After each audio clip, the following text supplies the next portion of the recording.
बिस्मिल्लाहिर्रहमानिर्रहीम। अस्सलाम वालेकुम नाज़रीन, आप यूट्यूब चैनल देख रहे हैं। मैं इमरान खान हूँ। सबसे पहले मैं एक चीज़ आपके सामने दोबारा रख दूँ कि हमारी वीडियोस, हमारे चैनल्स, बहुत सारे जो लोग इख्तलाफी आवाज़ें हैं या वो सहाफ़ी जो इंडिपेंडेंट अपनी ओपिनियन देना चाहते हैं, उनको फायर वॉल का सामना है। कुछ पाकिस्तान के अंदर है, कुछ पाकिस्तान के बाहर है, और ये लंबे अरसे से हो रहा है और अब इसके अंदर बड़ी शिद्दत आ गई है। तो आपसे गुजारिश है कि अगर आप लोगों ने अभी तक VPN इंस्टॉल नहीं किए तो बहुत सारे VPN अवेलेबल हैं, जो फ्री VPNs आपको मिल जाते हैं बगैर किसी पैसे के। आप सिर्फ ऐप स्टोर के अंदर जाएं और फ्री VPN लिखें, आपको बहुत सारे खुलकर सामने आ जाएंगे। आप किसी एक को डाउनलोड कर लें और जब भी कभी आप इंफॉर्मेशन लेना चाह रहे हो या वीलॉग देखना चाह रहे हो तो आप VPN को ऑन करें ताकि आप हमारी वीडियो देख सकें।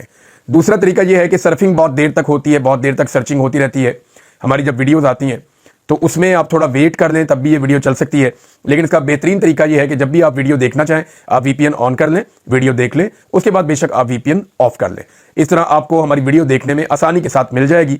और जो एक कबाहत है, ये फायरवॉल, एक्चुअली ये बहुत सारे टेक्निकल तरीके हैं। ये फायरवॉल तो नाम से मशहूर है, लेकिन ये पूरा एक सिस्टम है जो काम कर रहा है। मैंने इसको स्टडी किया है और इसका तोड़ निकालने की हम कोशिश कर रहे हैं। लेकिन फिलहाल जो इसका अभी तक का अवेलेबल सबसे अच्छा सोर्स और तरीका है वो VPN का इस्तेमाल है। आप VPN डाउनलोड करें और आप हमारी वीडियोस देख सकते हैं। नादरीन, अब जो ऑपरेशन हुआ पाकिस्तान का भारत के खिलाफ, एयरफोर्स को उसमें बड़ी कामयाबी मिली। उस ऑपरेशन में मरियम नवाज और नवाज शरीफ की टीम जो है वो सारी कामयाबी का सेहरा नवाज शरीफ के खाते में डाल रही है। वो कहते हैं जी ये सेहरा नवाज शरीफ के सर पे हमने बांधना है, जबकि शहबाज शरीफ साहब और उनके जो साथी हैं वो यही ऑपरेशन और इसका जो डिज़ाइन और इसका जो मनसूबा है वो हाफिज सैयद आसिम मुनीर साहब के खाते में डाल रहे हैं। देखिए दोनों क्या कह रहे हैं, पहले जरा ये आप देख लें। शहबाज शरीफ साहब का पहले स्टेटमेंट है। शहबाज शरीफ साहब कहते हैं कि जिस तरीके से हाफिज सैयद आसिम मुनीर साहब ने इस जंग की प्लानिंग की है, मैं इसका ज़ाती तौर पे गवाह हूं और मुझे इस पर फख्र है। इस तरह शहबाज शरीफ साहब ने बड़ी शाबाश दी हाफिज आसिम मुनीर साहब को, और उनका यह क्लेम है कि ये आर्मी चीफ ने किया, जो ऑपरेशन किया उसकी प्लानिंग की है। जबकि मरियम नवाज और मरियम नवाज की जो टीम है वो बार बार ये कहते हैं कि जो बुनियानुल मरसूस जो ऑपरेशन हुआ है पाक फौज ने जो किया है, ये ऑपरेशन जो है मियां नवाज शरीफ साहब ने डिज़ाइन किया और वो उनके खाते में डाल देते हैं। हालांकि कुछ अर्सा पहले हमारी सदर पाकिस्तान जो साबिक हैं आरिफ अलवी साहब, उनसे मुलाकात हुई तो उन्होंने बताया कि जब जंग वाले हालात हो जाते हैं तो इमरान खान साहब के दौरे हुकूमत में ये बात डिस्कस हुई थी। और उस वक्त के जो joint chief of the staff थे उन्होंने ये बात, chief of the joint staff थे, उन्होंने ये बात बताई थी कि फिर आर्मी चीफ की रेलिवेंस से ज़्यादा जो रेलिवेंस है वो chief of the joint staff की हो जाती है, क्योंकि वो तमाम फोर्सेज के हेड हैं, चाहे वो बहरी फोर्सेज हैं, चाहे वो बरी फोर्सेज हैं, चाहे वो फ़िज़ाइया है, तो वो तमाम के हेड हैं। लिहाजा उनकी जो है तीनों मुसल्लह अफवाज के सरबराह की अहमियत ज़्यादा बढ़ जाती है। मेरे ख्याल में शरीफ खानदान को आपस में पहले तय कर लेना चाहिए कि भारत को एक्चुअली शिकस्त किसने दी है, और ये जो पगड़ी है उन्होंने नवाज शरीफ के सर पर रखनी है या आसिम मुनीर साहब के सर के ऊपर ये पग रखनी है। एक ग्रुप कोशिश कर रहा है कि आसिम मुनीर साहब को फ़ायदा हो, जबकि दूसरा ग्रुप जो है वो कोशिश कर रहा है कि नवाज शरीफ की सियासत का जो मुर्दा घोड़ा है उसके अंदर जान डाली जा सके, ये वाला क्रेडिट दे कर।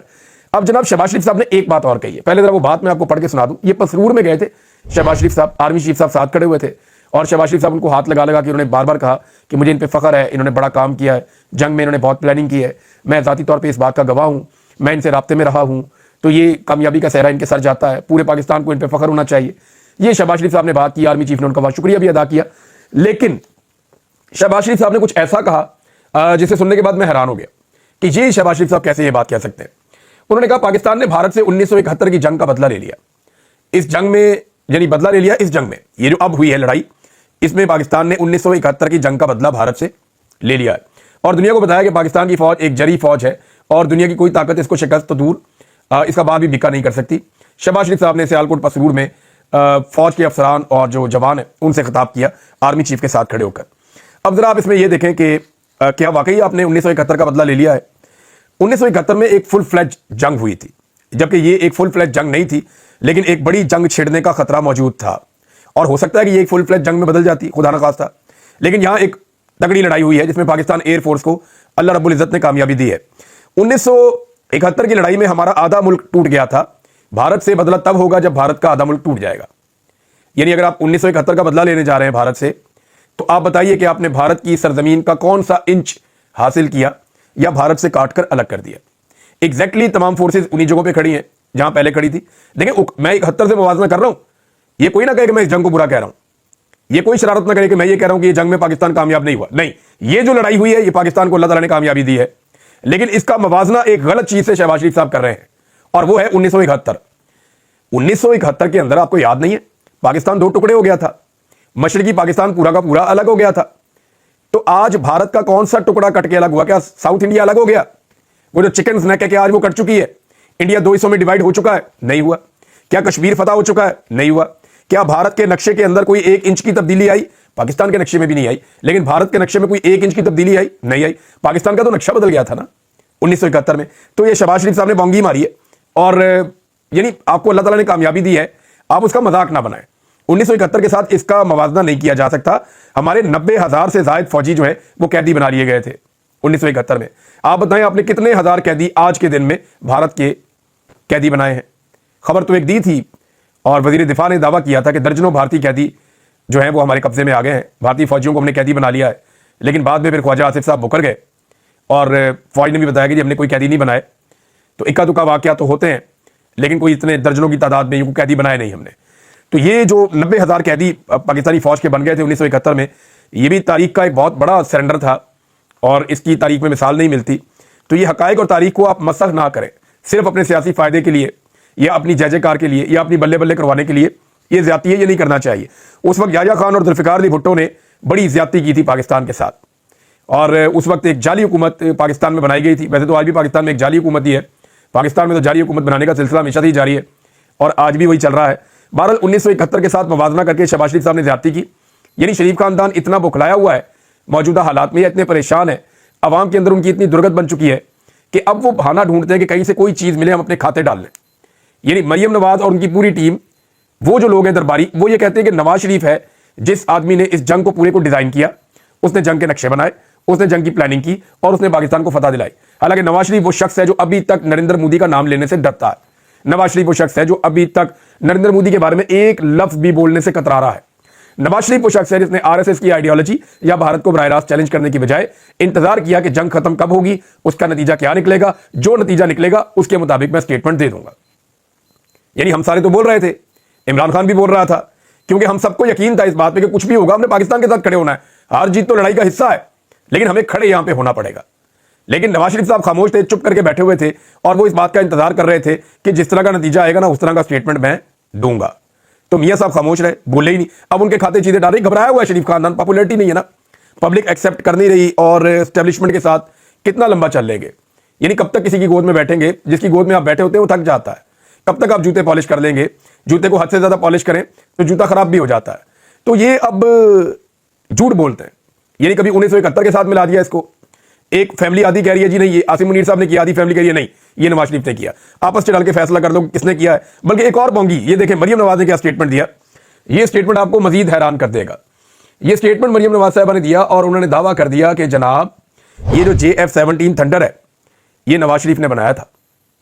नवाज शरीफ एरोनॉटिकल इंजीनियर है, नवाज शरीफ ने बनाया था। यानी नवाज शरीफ ने यह जहाज बनाया था और इसी जहाज ने राफेल तैयारे को गिराया। एक तो पढ़े लिखे नहीं है, ऊपर से कोशिश भी नहीं करते। तमाम अखबारात में तमाम जो वॉर डॉक्यूमेंट्स हैं उनके अंदर यह बात बार बार लिखी जा चुकी है। इनकी तवज्जो ही नहीं है ना।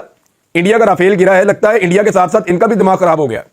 भाई राफेल गिरा है, हर जगह पे ये लिखा है, हर जगह पे ये बताया गया है कि उसको गिराया है J-10C ने। ये चाइना का बनाया हुआ जहाज है, बड़ा शानदार जहाज है। JF-17 थंडर हमने चाइना के साथ मिलकर बनाया, वो भी बहुत अच्छा जहाज है। लेकिन राफेल को इस लड़ाई में जो गिराया और जो पाकिस्तान ने क्लेम किया, जिसके ऊपर चाइना दिन रात भंगड़े डाल रहा है और चाइना से एक के बाद एक मीम बन के आ रही है। चाइनीज इसको जितना एंजॉय कर रहे हैं उतना तो कोई भी एंजॉय नहीं कर रहा है इस लड़ाई को। शायद पाकिस्तानियों से ज्यादा उन्होंने मीम्स बना दी हैं और भारतीयों के सीने पे मूंग डाल रहे हैं, ये चाइनीज कर रहे हैं। बहरहाल मरियम नवाज ने कह दिया तो कह दिया जी, वो तो कुछ भी कह सकती हैं और उनके कहने से क्या फर्क पड़ता है। मरियम नवाज ने कहा जी JF-17 थंडर नवाज शरीफ ने बनाया था और JF-17 थंडर ने राफेल को गिरा दिया। और ये राफेल वो तैयारा है जो कोई भी नहीं गिरा सकता था। ये तो कभी किसी ने नहीं कहा कि कोई भी नहीं गिरा सकता था, दुनिया का हर तैयारा गिर सकता है। हाँ ये जरूर है कि इससे पहले ये तैयारा कहीं तबाह नहीं हुआ था या पहले गिरा नहीं था, क्योंकि इससे पहले इसने कोई बड़ी जंगें लड़ी नहीं थी। लेकिन राफेल नेटो का तैयारा है, तगड़ा तैयारा है, ये हम आपको बार बार बताते रहे हैं और एक अच्छा तैयारा है। लेकिन उसके मुकाबले का J-10C एक चाइना का तैयारा है जिसने राफेल को गिराया है बियॉन्ड विजुअल रेंज, बहुत दूर उसको BBM टेक्नोलॉजी से PL-15 मिसाइल से मारा और उसको गिराया है। जबकि HQ-9 जो एयर डिफेंस सिस्टम है उसने भी इसमें काम किया है। अब मामला यह है कि JF-17 थंडर तो डाल दिया नवाज शरीफ के खाते में कि नवाज शरीफ साहब जो है वो इंजीनियर है, उन्होंने ये बनाया। हालांकि ऐसा कुछ नहीं हुआ। ये तैयारा कैसे बना, क्या हुआ, ये सारी कहानी जो है ये तब शुरू हुई जब पाकिस्तान को अमेरिका से प्रॉब्लम पेश आ गई। पाकिस्तान F-16 के पुर्जे लेना चाहता था और अमेरिका उसके अंदर जो है वो रुकावट डाल रहा था। तो पाकिस्तान की परेशानी बढ़ती गई। फिर पाकिस्तान ने चाइना से रब्ता किया। परवेज मुशर्रफ के दौर में बहुत तेजी से इस पर काम हुआ और मैंने खुद जाकर कामरा में वो जगह देखी जहां पे JF-17 थंडर बन रहे थे और कमाल प्रोडक्शन वहां पे हो रही थी। चाइनीज भी मौजूद थे, पाकिस्तानी भी मौजूद थे, तो मैंने वहां पे इसकी प्रोडक्शन होते हुए देखी। फिर जब शुरू में इसको उड़ाया गया तब भी मैं वहां गया था। ये जो शुरू में उड़ाया गया तब भी शायद गालिबन पीपल्स पार्टी का दौर था, उसके बाद फिर PMLN का दौर आया, तो PTI के दौर में पहली मरतबा इसको इस्तेमाल किया था और इसके जरिए से तैयारे गिराए गए थे भारत के। JF-17 थंडर ने 2019 में गिराए थे। उस वक्त जब इंडिया ने फैसला किया कि वो राफेल तैयारे लेने जाएगा, तब इमरान खान साहब ने फौरी तौर पे राफेल की टक्कर का तैयारा लेने का फैसला किया। इमरान खान साहब मगरिब के ऊपर भरोसा कर नहीं सकते थे और चाइना के साथ हमें चलना पड़ना था। तो चाइना के पास J-10C नाम का एक तैयारा था जो बड़ा शानदार तैयारा था और ये राफेल की टक्कर का तैयारा था। इमरान खान साहब ने चाइना से बात की, उनके साथ दिफाई मुआहदा किया और ये तैयारे 10 महीने के अंदर अंदर इमरान खान साहब पाकिस्तान लेकर आए। जब नरेंद्र मोदी राफेल इंडिया में पहुंचा रहा था, उस वक्त इमरान खान J-10C पाकिस्तान में पहुंचा रहा था। इमरान खान साहब की इस तैयारे में बैठे हुए एक फोटो भी है और इमरान खान साहब ने चाइना का शुक्रिया भी अदा किया था कि 10 महीने के कम तरीन वक्त में आपने हमें ये तैयारे फराहम किए हैं, आपका बहुत शुक्रिया। तो ये हर चीज नवाज शरीफ के खाते में डालना चाहते हैं। लगता है बावले हो गए हैं और इनका बस नहीं चल रहा कि हर चीज ही नवाज शरीफ साहब के खाते में डाल के नवाज शरीफ साहब को महात्मा साबित कर दें। लेकिन ये होना नहीं है, क्योंकि यहां पे आजकल हर चीज सोशल मीडिया पे रिकॉर्ड हो जाती है और हर चीज रिकॉर्ड का हिस्सा बन जाती है। इमरान खान साहब की एक एक खबर वहां पे मौजूद है। आपने इमरान खान को जेल में जरूर डाला हुआ है, वो दिखाई भी नहीं देता, वो सुनाई भी नहीं देता, आप उसकी आवाज भी नहीं सुन सकते, आपको उसे देखे हुए भी तकरीबन 2 साल का अरसा हो गया है। लेकिन इसके बावजूद वही इमरान खान इतना ज्यादा रिकॉर्ड के ऊपर रहा और उसकी खबरें इतनी ज्यादा इंटरनेशनल और नेशनल मीडिया में है कि आप गूगल करके कोई भी चीज निकाल लें तो J-10C इमरान खान साहब लाए थे जिसने राफेल को गिराया है। तो ये एक और झूठ इनका पकड़ा गया। नाज़रीन, जो कांग्रेस है उसने नरेंद्र मोदी को तकरीबन पागल कर दिया। वो ताने मार मार के इंडियन नेशनल कांग्रेस ने, वो कह रहे हैं जी पाकिस्तान के सामने घुटने क्यों टेके। वो सवालात भी बहुत अजीब अजीब पूछ रहे हैं। चंद सवालात मैं आपके सामने रखता हूं, आप ये देखें। वो कह रहे हैं जी पाकिस्तान के हाथों जंग में जिल्लत में शिकस्त और फिर जंग बंदी के लिए अमेरिका से जो राब्ता किया वो नरेंद्र मोदी ने किया।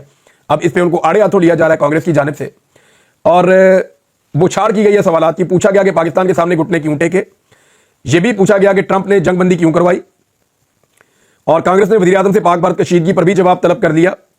और दूसरी जानिब भारत के दिफाई माहिर सुशांत सिंह ने मोदी के अमेरिका के दबाव में आने को इंतहाई शर्मनाक और भारतीय खारजा पॉलिसी के लिए बड़ा धचका करार दिया। अब वो ये कह रहे हैं, बुज़दिली के ताने दिए जा रहे हैं नरेंद्र मोदी को और करप्शन के इल्जामात भी नरेंद्र मोदी पे लग रहे हैं कि ये जो राफेल की डील है इसके अंदर करप्शन है। इससे पहले आपको याद है ना, कंप्रोमाइज भी करार दिया जा रहा है मोदी को। लेकिन आपको याद है पहले मैंने आपको खबर दी थी, ये 2019 का एक मैं निकाल कर लाया था क्लिप जो मैंने आपको सुनवाया था अपने पिछले वीलॉग में। ये आप जरा एक दफा फिर सुने कि राहुल गांधी क्या कह रहा था। Prime minister has helped steal 30,000 crores from the defense forces. आपने देखा कि राहुल गांधी क्या कह रहा है। राहुल गांधी कह रहा है कि मेरी बात गौर से सुनो और मेरी बात को तवज्जो से सुनो। जो इंडिया का वजीर आजम है, उस वक्त वजीर आजम नरेंद्र मोदी था, इसने अनिल अंबानी को 30,000 करोड़ चोरी करके डिफेंस फोर्सेस का अनिल अंबानी को दिया है। चोरी करके डिफेंस फोर्सेस के पैसे में से चोरी करके 3,000 करोड़, ये राफेल वाली डील के बारे में बात कर रहे हैं कि अनिल अंबानी को दिया है नरेंद्र मोदी ने। ये उस वक्त इल्जाम लगाया था राहुल गांधी ने और अब यह मामला बहुत ज्यादा उठ गया है। पाकिस्तान में APC क्यों नहीं हो सकी, इसके बारे में जुनैद सलीम साहब ने एक इंकशाफ किया, मैं आपके सामने रखता हूं। सीनियर जर्नलिस्ट हैं जुनैद सलीम साहब और बहुत कम खबर निकाल के लाते हैं, लेकिन जब भी निकाल कर लाते हैं ना, बड़ी खबर निकाल के लाते हैं और पक्की खबर निकाल के लाते हैं। अब वो खबर निकाल के लाएंगे, पुराने जर्नलिस्ट है ना, तो वो पक्का काम करके आते हैं। उन्होंने जो खबर दी है, खबर के मुताबिक वो ये कह रहे हैं कि all parties conference Nawaz Sharif ने नहीं होने दी। यानी पाकिस्तान में ऑल पार्टीज कॉन्फ्रेंस की जरूरत थी, PTI कह रही थी करवा लो, बाकी जमातें भी कह रही थी करवा लो, लेकिन मियां नवाज शरीफ ने ऑल पार्टीज कॉन्फ्रेंस नहीं होने दी। और आपको याद है जब जाफर एक्सप्रेस का सारिया हुआ था, जब पूरी की पूरी एक ट्रेन को यरगमाल बना लिया गया था, अभी हाल ही की बात है, आपको याद होगा, इतना खौफनाक पाकिस्तान की तारीख का बदतरीन दहशतगर्दी के हमलों में से एक हमला था। यानी जैसा कि APS का हमला हुआ, जैसा कि GHQ के ऊपर हमला हुआ, ये उस नौयत का एक बड़ा हमला था जो जाफर एक्सप्रेस के ऊपर पूरी की पूरी ट्रेन यरगमाल बना ली दहशतगर्दों ने। अब इसमें भी APC आनी थी, वो भी नहीं होने दी गई, वो भी होने नहीं दी गई। तो अब मियां नवाज शरीफ साहब ने ये APC रोकी। जुनैद सलीम साहब इंकशाफ करते हैं कि नवाज शरीफ ने कहा कि ये पूरा मेला मुझे जलील करवाने के लिए सजाया जा रहा है। कि यानी ये जो APC बुलवाई जा रही है ना, अब बुलवाई तो जा रही थी पाकिस्तान के लिए, बुलवाई तो जा रही थी पाकिस्तान के इकट्ठ के लिए, कौमी यकजहती के लिए, लेकिन नवाज शरीफ साहब आजकल ऐसी एहसास कमतरी में है कि उन्हें लगा कि ये पूरा का पूरा मेला मुझे जलील करवाने के लिए सजाया जा रहा है। इस मीटिंग का निशाना मैं हूंगा, मुझे गारंटी दी जाए पहले कि इस मीटिंग के दौरान मुझ पर एक जुमला भी नहीं कसा जाएगा, ये जनाब जुनैद सलीम साहब ने कहा, और उनकी ये खबर है कि ऑल पार्टीज कॉन्फ्रेंस सिर्फ नवाज शरीफ ने कैंसिल करवाई थी। उसका रीजन ये था कि वो ये समझते थे कि नवाज शरीफ साहब की बहुत मट्टी पलीत होगी, क्योंकि नवाज शरीफ साहब मोदी का नाम ही नहीं लेते। लोगों ने कहना था नाम क्यों नहीं लेते, लोगों ने कहना था इसी मोदी को मियां साहब अपने घर में आप क्यों लेकर आए थे, लोगों ने कहना था कि मियां साहब आपने ही तो पींगे बढ़ाई हैं प्यार की, कभी आप साड़ियां भेजते हैं, कभी आप आम भेजते हैं, कभी आप कुछ और मंगाते हैं उनसे, कभी वो आपको गिफ्ट दे रहे हैं, कभी वो आप उनको गिफ्ट दे रहे हैं, और सोशल मीडिया के ऊपर आप और आपकी बेटी रज के लगा रहे हैं। तो ये आपने सलाह दिया कौम को। बहरहाल मियां साहब को आइडिया था कि बड़ी बेइज्जती होगी, तो मियां साहब ने ये होने ही नहीं दिया। अब नाज़रीन, कुछ लोग इस वक्त दावे कर रहे हैं, और ये दावे इस्लामाबाद से आ रहे हैं। मैं अगर आपको क्लियर करके बता दूं कि दावे हैं क्या। दावा यह किया जा रहा है कि पाकिस्तान की मिलिट्री एस्टेब्लिशमेंट के अंदर सोच में कुछ तब्दीली आई है इस जंग के बाद, क्योंकि 3 साल के बाद पहली मरतबा उन्हें लगा कि अवाम उनके साथ खड़ी है, और उन्हें पहली मरतबा लगा कि अवाम ने उनका साथ दिया है। तो वो जो एक उनके अंदर था खलिश थी कि लोग हमें बहुत मारते हैं, लोग हमें बहुत जलील करते हैं, हालांकि जब आप ऐसे लोगों का साथ देंगे जो मुस्तरद शुदा चेहरे हैं, जब आप मैंडेट ही चोरी करवा देंगे तो लोग क्यों खुश होंगे, लोग नाराज ही होंगे। तो अब एक सोच में तब्दीली आई है, और वहां पाकिस्तान तहरीक इंसाफ के हवाले से जो जुल्म सितम है उसे रोकने के ऊपर गौर हो रहा है। अब ये खबरें अलग अलग जगह से चल रही हैं, मैं इनकी तस्दीक नहीं कर सकता। हालांकि मुझे डायरेक्टली 2-3 लोगों ने फोन करके कहा कि इमरान साहब हम यकीन दिलाते हैं कि ये सिलसिले अब रुक जाएंगे, हम आपको यकीन दिलाते हैं कि जो जुल्म और बर्बरियत हुई है ये अब नहीं होगी, लेकिन इसके बावजूद मुझे यकीन नहीं है। जब मैं ये होता हुआ देखूंगा ना, जब मुझे नजर आएगा कि जुल्म रुक गया है, तब मैं कहूंगा रुक गया। जब मुझे नजर आएगा कि जबर रुक गया, फसादियत रुक गई, तो रुक गई। मैं खुद से क्लेम नहीं कर सकता, क्योंकि मैंने बार बार धोखा खाया, और इस पाकिस्तान ने भी बार बार धोखा खाया। बार बार ये दावे किए गए कि पॉलिसी बदल गई, और पॉलिसी नहीं बदली। और मुझे तो एक रात पहले कोई और कहानी सुनाई, अगले दिन मैं गिरफ्तार हो गया। मेरे साथ तो ये भी होता रहा कि जनाब पॉलिसी बदल गई है, अब कोई जुल्म और बर्बरियत नहीं होगी, सुबह मुझे उठा के ले गए पुलिस वाले। तो ये इसलिए मैं भरोसा नहीं कर सकता, मैं इंतजार करूंगा जब चीजें तब्दील होंगी तो खुद ही नजर आ जाएंगी। फिलहाल इमरान खान साहब से उनकी बहनों की मुलाकात हुई है, आज के दिन में फिर अली अमीन गंडापुर ने और कुछ और लोगों ने मिलने के लिए जाना है, फिरदौस शमीम नकवी साहब भी हैं, कुछ लोग और भी हैं। तो इनकी तरह मुलाकात हो जाए, और फिर आहिस्ता आहिस्ता जब चीजें नॉर्मलाइज हों, अदालतों से इंसाफ मिलना शुरू हो, तो फिर मैं ये समझूंगा कि अब चीजें बेहतरी की तरफ जा रही हैं, वरना फिर मैं नहीं समझता। अच्छा, जैसे ही ये खबर आ रही है, ये रिपोर्ट हो रही है, मुस्लिम लीग नून की बेचैनी और परेशानी बढ़ती जा रही है। अब इस सूरत में वो 2 चीजें बहुत तेजी से कर रहे हैं। नंबर 1, उन्होंने बूट पॉलिश की रफ्तार में इजाफा कर दिया, धड़ाधड़ तेज बूट पॉलिश, ताकि जो है वो फौज की गोद उनको ज्यादा देर तक मुयसर रहे। नंबर 2, पाकिस्तान और तहरीक इंसाफ और फौज के दरमियान लड़ाई भड़काने की कोशिशें कर रहे हैं। अब 9 मई को उठाएंगे, ये उठा, वो उठा, ये कर, कुछ ऐसे बयानात दे, कुछ ऐसी चीजें कर जिसके नतीजे में पाकिस्तान तहरीक इंसाफ के लोग फौज के बारे में या इदारों के बारे में कुछ कहें तो उसको प्रमोट किया जाए, उसकी पब्लिसिटी की जाए। तो यहां पाकिस्तान तहरीक इंसाफ को भी थोड़ा मोहतात होना पड़ेगा, क्योंकि पीएमएलएन कभी नहीं चाहेगी कि फौज के साथ उनके ताल्लुकात नॉर्मलाइज हों और फौज अपनी आईनी हुदूद में वापस जाए। देखिए, अगर फौज अपनी आईनी हुदूद में वापस जाएगी तो पीएमएलएन की मंजी ठुक जाएगी। वजह यह है कि इनको अब वो फौज सूट ही नहीं करती जो आईनी हुदूद में हो। फौज अगर आईनी हुदूद में गई तो इनको इलेक्शन कौन जितवाएगा? इनका तो बेड़े ही गर्क हुआ पड़ा, पब्लिक इनकी शक्ल नहीं देखना चाहती। इन्होंने किसान का वो हाल कर दिया कि आप सोच नहीं सकते। किसान का कम से कम खर्चा 3200 रुपया फी मन हुआ है, और उसको 2200 रुपया फी मन ज्यादा से ज्यादा मिल रहा है। 1000 रुपया कम से कम नुकसान है फी मन के ऊपर। अब आप अंदाजा करें कि किसान बेचारा कहां खड़ा है। हर शोबे में इन्होंने तबाही फेर दी है, लोग तो इनकी शक्ल नहीं देखना चाहते। तो अब ये चाहते हैं कि जितनी देर लड़ाई चल जाए एस्टेब्लिशमेंट की, फौज की, पीटीआई के साथ, उतना इनका फायदा है। नाज़रीन, एक आखिरी बड़ी खबर यह है कि सऊदी अरब से अमेरिका और सऊदी अरब के जो ताल्लुकात हैं वो तारीखी बुलंदियां छू रहे हैं। सऊदी अरब एक हवाले से, और भी डोनाल्ड ट्रंप ने बहुत तारीफ की है मोहम्मद बिन सलमान की, और उनके बारे में कहा कि वो एक अजीम शख्सियत है। सऊदी अरब खित्ते में तनाज़ात के हवाले से अहमियत इख्तियार करता चला जा रहा है। जी, आप बात याद रखें कि इन्होंने ईरान से भी मुलाकातें की हैं, सऊदी अरब की लीडरशिप ने। इन्होंने शाम पर जो पाबंदियां लगी हैं उनको भी उठवाया अमेरिका से कहकर। यूक्रेन के साथ जो अमेरिका का मामला था उसमें भी इन्होंने सालसी का किरदार अदा किया है। पाकिस्तान और इंडिया के मामले में भी ये बीच में आए थे। तो सऊदी अरब का रोल बड़ा होता चला जा रहा है, लेकिन उम्मीद सबको यह है कि अगर रोल बड़ा होना है तो गजा के बारे में, फलस्तीन के बारे में कोई पायदार हल निकालें। और अगर ये हो सकता है तो इसी दौर में हो सकता है। सब लोग मिलकर साथ दें और मिलकर बात करें, डोनाल्ड ट्रंप को आगे लगाएं, क्योंकि डोनाल्ड ट्रंप एक ऐसी शख्सियत है जिससे आप ये करवा भी सकते हैं अगर कोई अच्छा सोल्यूशन निकल आए तो। वरना इसने भी बाकी सदरों की तरह इसराइल का ही साथ देना है। लेकिन आप अगर करवाना चाहें तो अपने ताल्लुकात को इस्तेमाल करके फलस्तीनियों का भला करें। और अगर ये काम हो गया तो दुनिया के अंदर एक खास तौर पे इस खित्ते में एक अमन कायम हो सकता है कि अगर कश्मीर और फलस्तीन का मसला हल हो जाता है तो। अब तक रहते हैं, अपना ख्याल रखिएगा, अपने इस चैनल का भी। अल्लाह हाफिज़।